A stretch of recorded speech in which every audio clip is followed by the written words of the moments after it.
Aujourd'hui, vous avez un message de la fée Solara, la fée couronnée de l'aube, absolument majestueuse dans cet halo de lumière. C'est le soleil incarné.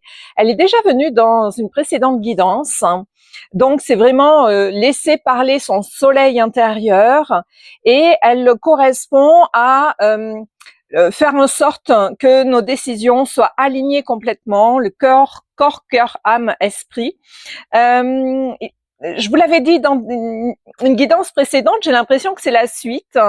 Je vous parlais que peut-être parmi vous, il y avait des personnes qui étaient dans la nuit noire de l'âme, qui traversaient ces périodes qu'on peut voir parfois comme des dépressions, mais qui ne sont que des expressions de l'âme qui nous disent que quelque chose n'est pas aligné en nous, dans un domaine particulier, voire dans pas mal de domaines parfois, et ça vient déconstruire en fait ce qui ne nous correspond plus, ce qui correspondait à une ancienne version de nous, mais qui à l'heure d'aujourd'hui ne nous convient plus. Donc ça vient déconstruire, ça vient voir détruire, mais des choses qui ne sont plus bonnes pour nous, tout simplement. Et ce sont des périodes très inconfortables, voire parfois souffrantes, douloureuses. Et quand on voit Solara, c'est vraiment ce côté lumière, on peut l'invoquer, on peut lui demander de venir nous aider. Mais c'est comme si je voyais pour les personnes concernées, ça va pas concerner tout le monde.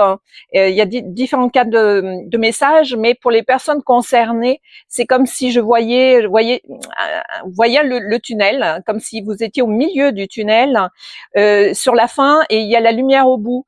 Et que parfois, il y a quelque temps, peut-être que vous étiez dans le tunnel tout noir et que vous ne voyez aucune lumière. Là, c'est difficile, ces périodes-là. C'est cyclique, ça fait partie de la vie. Vous voyez, la vie n'est pas un long fleuve tranquille, il y a des remous.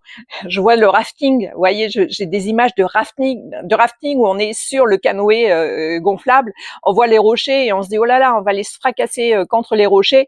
On essaie de s'accrocher du mieux qu'on peut à ce radeau, à ce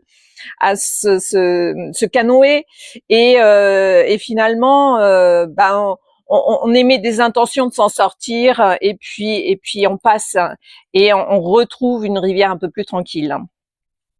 Donc là, le mantra, c'est je me lève avec le soleil dans mon cœur, et j'ai le chiffre 6 qui m'apparaît. Le chiffre 6, c'est ce que tu repousses, attends patiemment que tu sois prêt, prête à fleurir.